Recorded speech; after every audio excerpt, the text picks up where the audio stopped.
Nagising ako sa loob ng ospital at binabantayan ni Harriet. I didn't die. Hindi nagtagumpay si Soriano na mapatahimik ako.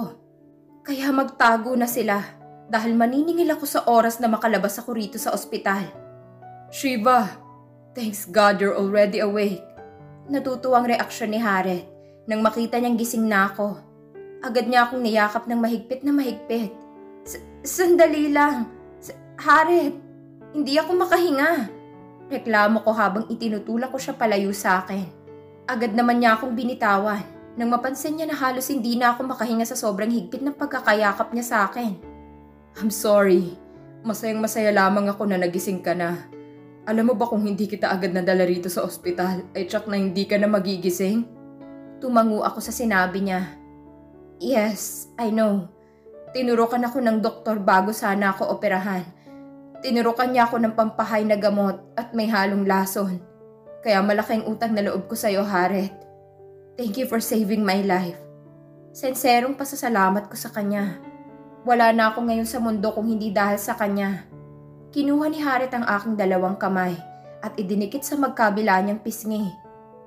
Hindi ko alam kung anong gagawin ko kung may masamang nangyari sa iyo. Pero paano ka ba napunta sa lugar na yon? At nakilala mo ba kung sinong may-ari ng laboratory na yon? Napatitig ako sa mukha ni Harriet.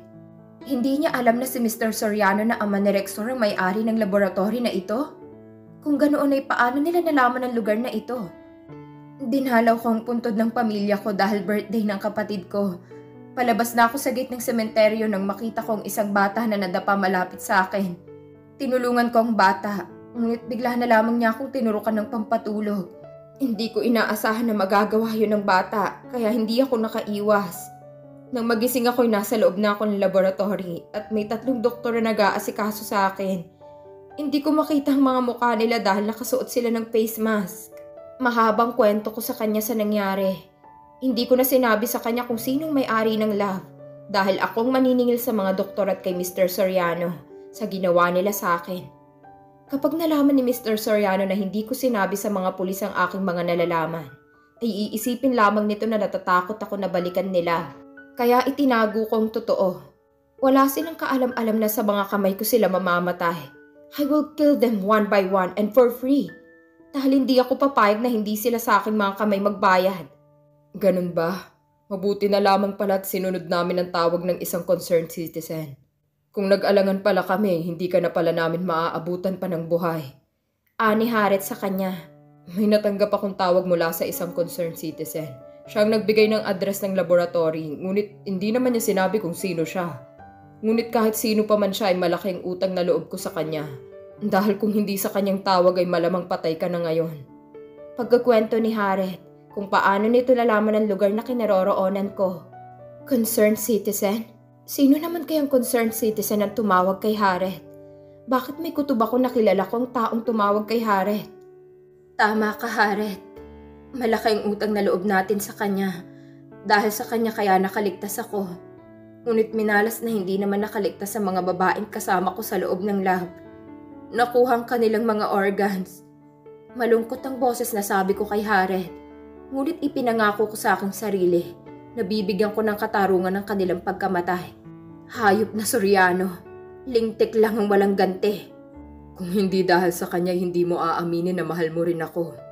Nakangiting sabi sa akin ni Harriet. Malamlam ang mga mata nito.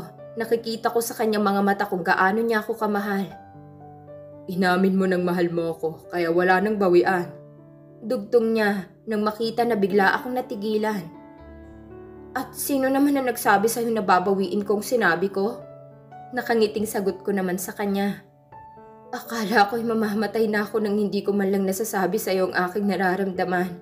Kaya ngayon na nakaligtas ako, ay inuulit ko ang sinabi ko sa'yo habang nasa lab tayo.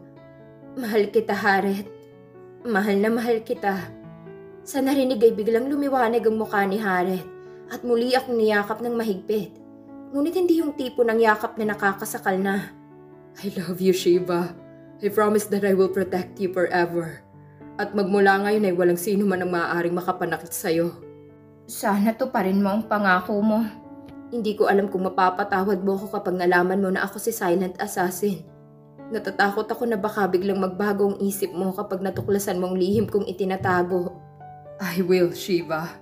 I will protect you with my life. Pangako sa akin ni Harriet.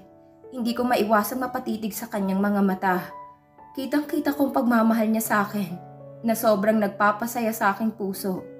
Ngunit kahit gaano pa ako kasaya ay may halo pa ring lungkot. Dahil alam ko na mawawala ang pag-ibig niya sa akin kapag natuklasan niya ang lihim ko. Nang unti-unting bumaba ang mukha niya papunta sa mukha ko'y kusang ipinikit ko ang aking mga mata at hinintay na lamang ang paglapat ng mga labi niya sa mga labi ko.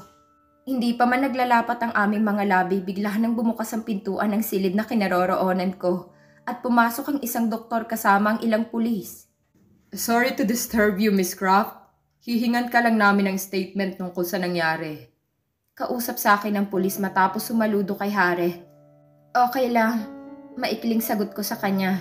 Sinagot ko ang lahat ng mga tinanong sa akin ng pulis. Ngunit katulad ng mga sinabi ko kay Harriet ay ganoon din ang sinabi ko sa kanya. Hindi pwedeng malaman nila kung sinong nasa likuran ng mga pangingidnap dahil akong maniningil sa kanila. Humanda sila sa aking paghihiganti. Halos hindi umalis si Harriet sa tabi ko habang nasa ospital ako at nagpapagaling. 3 araw lang naman ang inilagi ko sa ospital pagkatapos pinauwi na agad ako ng doktor. Nang makitang wala namang problema na sa akin. Hindi pumayag si Harriet na hindi niya ako maihatid hanggang sa bahay ko. Ang sabi niya ihahatid lamang niya ako sa bahay. Ngunit hindi naman na siya umalis pagkahatid sa akin.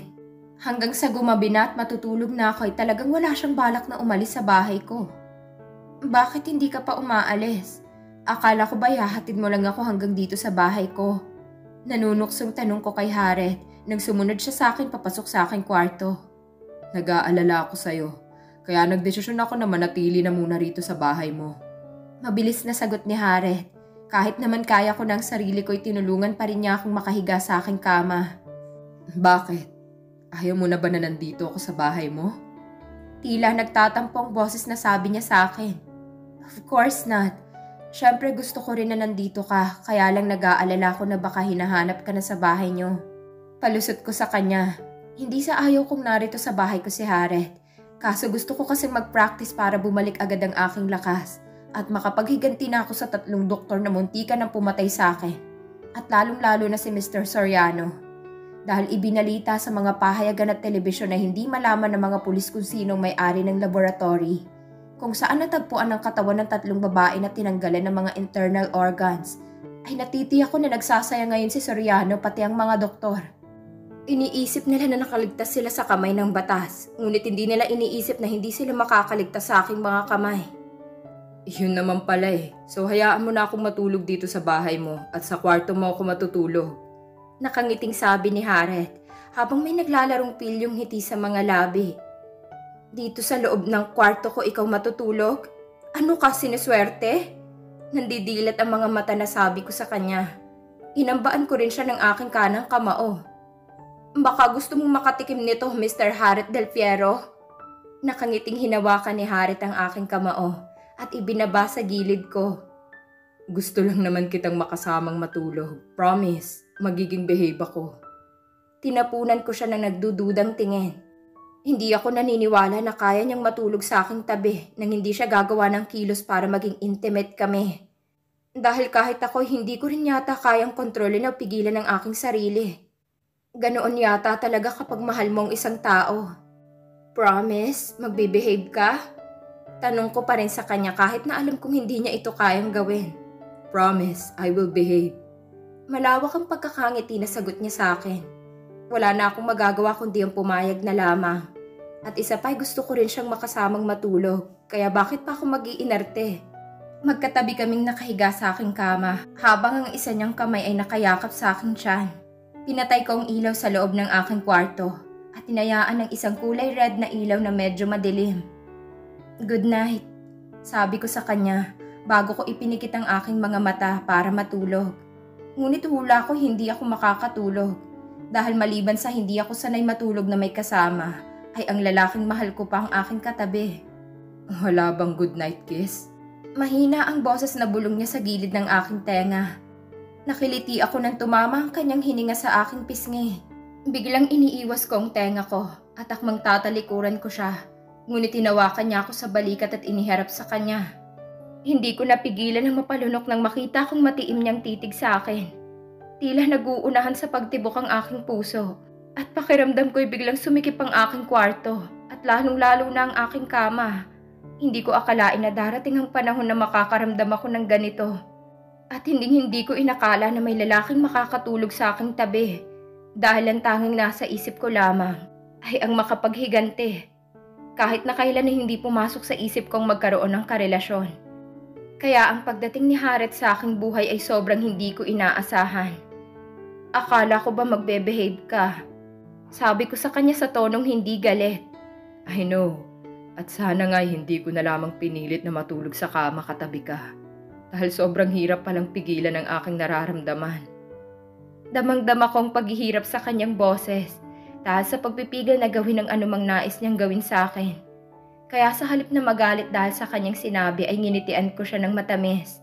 Yung klase ng ngiti na iniingganyo ko siya na gawin ang kanyang nais gawin sa akin. Nabasa naman ni Harriet ang aking mensahe, kaya unti-unting lumapit ang mukha niya sa aking muka. Kusa kong ipinikit ang aking mga mata at hinintay ang paglapat ng kanyang mga labi sa aking mga labi. At nang tuluyan na maglapat ang aming mga labi, otomatik na niyakap ko sa kanyang leeg ang aking mga braso. Hindi ko napigilan ang pag-alpas ng mahinang ungol ng marahang kinagat-kagat ni Harriet ang aking pang-ibabang labi.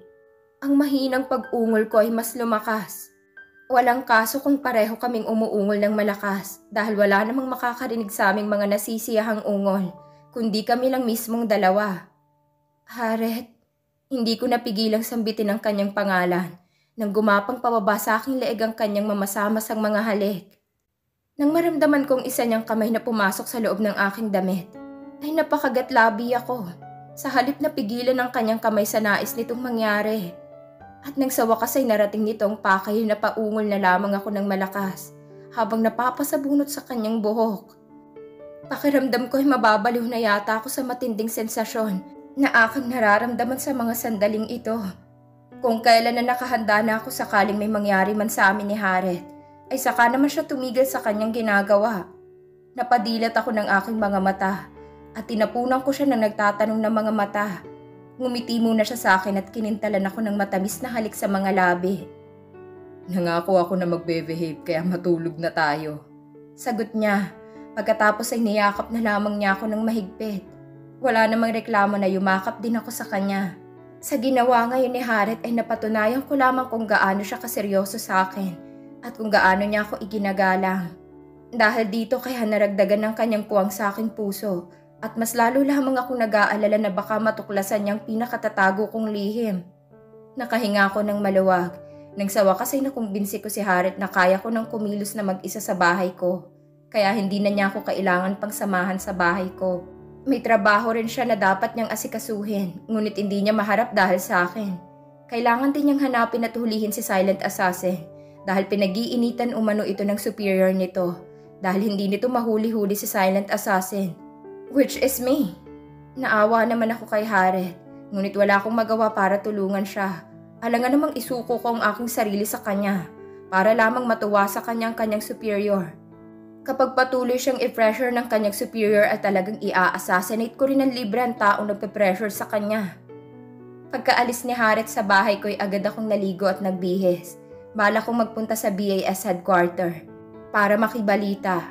Ilang araw na kasi akong walang natatanggap na balita dahil ang cellphone ko ay naiwan sa loob ng aking kotse na nakapark sa gilid ng gate sa may sementeryo. Kinuha ko muna ang kotse ko bago ako dumiretso sa headquarter. Nakailang tawag na pala sa phone ko si Ninong Rafi at dahil hindi ko sinasagot ang kanyang mga tawag kaya sigurado ako na alalang-alala na siya sa akin ngayon. Kaagad akong dumiretso papunta sa opisina ni Ninong Rafi. Pagkapasok ko sa BAS building, akmang kakatok na ako sa pintuan ng opisina ni Ninong nang biglang hilain ako nitong papunta sa isang sulok. I'm glad that you're safe, Shiva. Kahit paano ay maaasahan pa ng boyfriend mong pulis. Agad niyang sabi sa akin. Bigla akong napaisip. Paano nalaman ni Tom na nalagay sa panganib ang buhay ko? Unless siya ang taong tumawag kay Harriet at nagbigay ng lab address ni Mr. Soriano. Yes, ako ang tumawag kay Harriet at nagbigay ng location mo. Ngunit hindi ko sinabi sa kanya na naroon ka. Address lamang ang ibinigay ko at ilang mahahalagang detalye. Pagkumpirma nito sa aking hinala na para bang nabasa niyang nilalaman ng aking isip. Paano mo nalaman na kinidnap ako at kung nasan ako? Nagtatakang tanong ko kay Tom. Hindi naman niya siguro ako sinusundan dahil wala naman siyang dahilan para sundan ako. Nagkataon lang na may dinalaw akong namatay na kamag-anak sa lugar na yon. At nakita kitang pasan sa balikat ng isang lalaki habang palabas sa gate ng sementeryo. Hindi na kita nagawang tulungan dahil bago pa ako makalapit ay naipasok ka na sa loob ng sasakyan. At nakaalis agad kayo. Ngunit nadikitan ko naman ng tracing device ang likuran ng van. Kaya ako natunto ng kinaroroonan mo. Nalaman ko lamang na kinidnap ka dahil sa batang nakasilip sa may bungad ng entrance gate. Ikwento niya sa akin na nangyari. Mahabang paliwanag nito. Ngunit bakit ito nalaman na nangyari sa akin? Maraming salamat sa ginawa mo, Tom. Kung hindi mo agad tinawagan si Harriet ay baka wala na akong laman loob ngayon. Katulad ng 3 babaeng nakasama ko sa loob ng laboratory. Sinserong pasasalamat ko sa kanya. Sa ngayon ay hindi ko alam kung paano kita mapapasalamatan. Ngunit balang araw ay masusuklian ko rin ang ginawa mong pagtulong sa akin. Huwag mong isipin yon, Shiva. Magkatrabaho tayo kaya natural lang naman na magtulungan tayo kapag nakita natin na nalalagay sa panganib ang buhay ng isa't isa. And I'm sure na ililigtas mo rin ang buhay ko kapag sa akin nangyari ang bagay na yon. You're right. I will also do the same. Nakangiting sagot ko sa kanya. Ngunit biglang naglaho ang aking ngiti sa mga labi nang makita ko na napatitig siya ng matiim sa aking muka. Bakit mo naman ako tinititigan ng ganyan? Hindi ko napigilan ang magtanong sa kanya. Natutuwa ko na marunong ka nang ngumiti ngayon ng tunay na ngiti, Shiva. Si Harriet lang pala magpapangiti sa'yo. Puna nito na ikinapula ng mukha ko. Natawa na lamang siya nang makita ang pamumula sa aking mga pisngi. Pagkatapos ay iniba na niya ang paksa ng aming usapan. Ano nang plano mo ngayon? Dumilim ang mukha ko nang marinig ko ang kanyang tanong. I will make them pay for almost killing me. Ang walang yang Roberto Soriano palang tunay na mastermind sa pagdukot ng mga tao at pag-aalis ng mga mahalagang lamang loob sa katawan ng tao at hindi ang kanyang anak. Dapat siyang pinatay ko't hindi si Rexor. Kuyuma mga kamaon na sabi ko kay Tom. Kaya pala hindi mo sinabi sa mga pulis kung sino ang taong nagpakidnap sa'yo at mastermind sa pagkawala ng mahalagang organs ng mga biktima. Ani Tom, nang malaman ng aking plano. Just tell me if you need my help. Mariin akong napailing-iling. Sa akin sila may utang kaya ako lang ang dapat na maningil sa kanila. Hindi ako papahig na patuloy pang mabuhay ang mga taong katulad nila. Dahil tsak na marami pa silang mabibiktimang mga inosenteng tao. Okay, basta kung kailangan mo ng tulong ko ay nasa likuran mo lang ako. Thanks, Tom. I will bear that in mind. By the way, kailangan ko na palang puntahan si Ninong Rafi. Dahil nakailang tawag na siya sa akin at hindi ko nasasagot. Kaya tsak na nag-aalala na siya sa akin ngayon. Okay, go ahead. Anitong pagkatapos ay tinalikuran na niya ako. Pagkaalis niya ay naglalakad ako pabalik sa opisina ni Ninong Rafi at kumatok. Come in. Agad nitong sagot. Nang makita nitong pumasok ako sa loob ng opisina nito ay agad itong napatayo sa kinauupuan at nag-aalalang napalapit sa akin. Where have you been, Shiva? Ano bang nangyari sa'yo? Alam mo ba na hindi lamang ako nakasampung beses na tumawag sa'yo, pero hindi mo sinasagot? Agad niya akong pinaulanan ng magkakasunod na tanong. Pasensya na po, Ninong. May inasikaso po ako na personal problem at hindi ko dalang cellphone ko kaya hindi ko nasagot ang mga tawag mo. Paumanhin ko sa kanya. Para ko ng pangalawang ama si Ninong Rafi, kaya naman sobrang alalang-alala siya nang hindi niya ako makontak.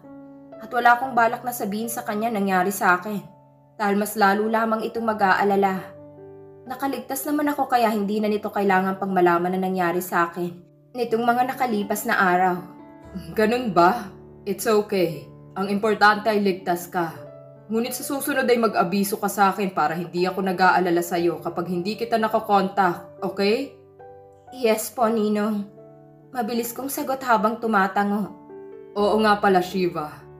Dahil wala ka rito, kaya sa ibang assassin ko ibinigay ang misyon na para sana sa'yo. But don't worry, kapag may bagong misyon ay agad kong ibibigay sa'yo. Okay lang po, Ninong. Sa ngayon ay may sinisingil akong mga tao na may utang sa akin. Kaya okay lang na wala pa akong misyon na matatanggap. Sagot ko kay Ninong na ikinakunot ng kanyang noo. What do you mean, Shiva? Sinong mga taong sinisingil mo ngayon? Curious niyang tanong sa akin. Misteryosong nginitian ko si Nino. Malalaman mo sa balita sa mga susunod na araw, Nino. Sagot ko sa kanya. Pagkatapos ay agad na akong nagpaalam sa kanya dahil uumpisahan ko ng paniningil sa mga taong muntikan ng pumatay sa akin.